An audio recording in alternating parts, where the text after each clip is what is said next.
रात के 2:43 बज रहे थे। मुझे याद है क्योंकि मैंने फ़ोन चेक किया था और उस वक्त बिजली भी चली गई थी। घर में सिर्फ मैं था। अम्मी अब्बू गांव गए हुए थे और मेरी छोटी बहन हॉस्टल में थी। पहली दफ़ा मैं पूरी रात अकेला घर में रह रहा था। फैसलाबाद की सर्दी वाली रात थी। बाहर हल्की सी हवा चल रही थी, लेकिन अजीब बात यह थी कि हवा की आवाज़ सिर्फ मेरे कमरे की खिड़की से आ रही थी। बाकी घर बिल्कुल खामोश था। मैंने सोचा नॉर्मल बात है, डर लगना भी नॉर्मल होता है जब बंदा अकेला हो। फिर नीचे से कुर्सी घिसने की आवाज़ आई। घर के नीचे वाला हिस्सा ड्राइंग रूम था और वहाँ कोई नहीं था।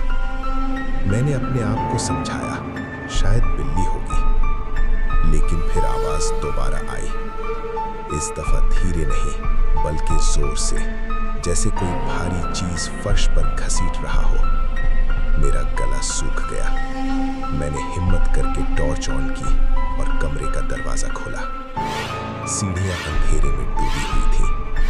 नीचे से ठंडी हवा आ रही थी, लेकिन साथ में एक अजीब सी बू भी थी, गीली मिट्टी जैसी, जैसे कब्र खोदी गई हो। मेरे पैर खुद ब खुद रुक गए। फिर अचानक सीढ़ियों के नीचे से किसी ने धीरे से कहा, ऊपर मत आना। मेरा दिल एक सेकंड के लिए रुक गया। आवाज बिल्कुल मेरी थी, बिल्कुल मेरी। मैंने सीधा नीचे नहीं देखा, बस टॉर्च की रोशनी नीचे की तरफ की। कुछ नहीं था, लेकिन हवा तेज हो गई और फिर वही आवाज दोबारा, इस दफा ज्यादा करीब से, मैं यहां हूं। मैंने जोर से कहा, कौन है? घर बिल्कुल खामोश हो गया। फिर नीचे से हल्की सी हंसी की आवाज आई, मेरी ही हंसी। मुझे तब एहसास हुआ कि मैं अकेला नहीं हूं, लेकिन जो भी था वो नीचे नहीं था, वो मेरे पीछे था। मेरी गर्दन के बिल्कुल करीब किसी की सांस महसूस हुई, ठंडी, गंदी, भरी हुई। मैं झटके से पलटा, कुछ नहीं, लेकिन कमरे का दरवाजा जो मैं खुला छोड़कर आया था अब बंद था और उस पर अंदर से खरोच के निशान थे, जैसे कोई अंदर से निकलने की कोशिश कर रहा हो। मैं सीढ़ियों पर ही जम गया। फिर कमरे के अंदर से जोर जोर से दरवाजा पीटना शुरू हो गया।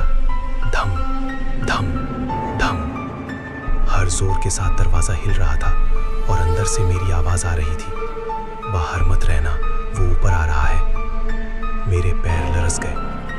अगर मेरी आवाज कमरे के अंदर थी तो मैं कौन हूं? मेरा दिमाग जवाब देने से इनकार कर रहा था। फिर नीचे ड्राइंग रूम की लाइट खुद ऑन हो गई। बिजली तो गई हुई थी, फिर कैसे?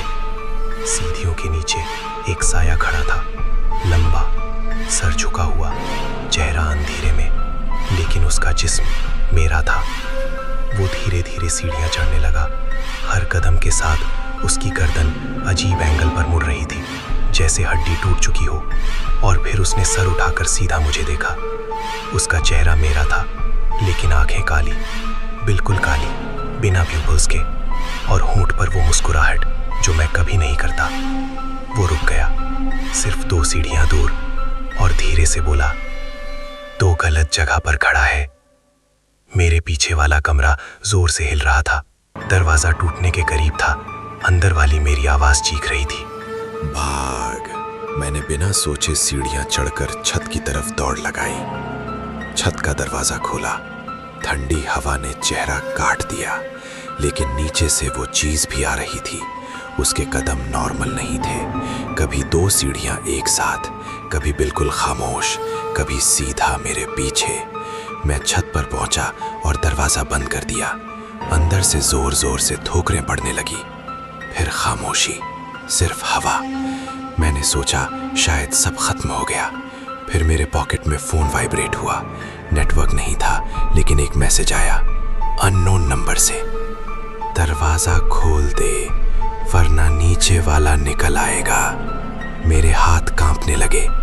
फिर एक और मैसेज, तू असली नहीं है।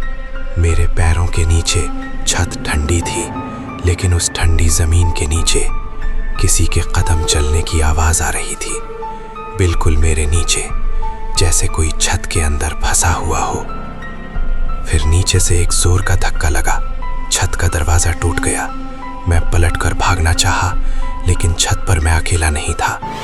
वो पहले से वहां खड़ा था, मेरा ही चेहरा, मेरा ही जिस्म, बस आंखें काली। और इस दफा वो हंसा नहीं, बस सीधा मेरे पास आया, मेरे कान के पास झुककर धीरे से बोला, अब मैं नीचे रह लूंगा। और उसने मुझे धक्का दे दिया। मैं छत से गिरा, लेकिन जमीन पर नहीं गिरा, मैं अपने ही कमरे में गिरा।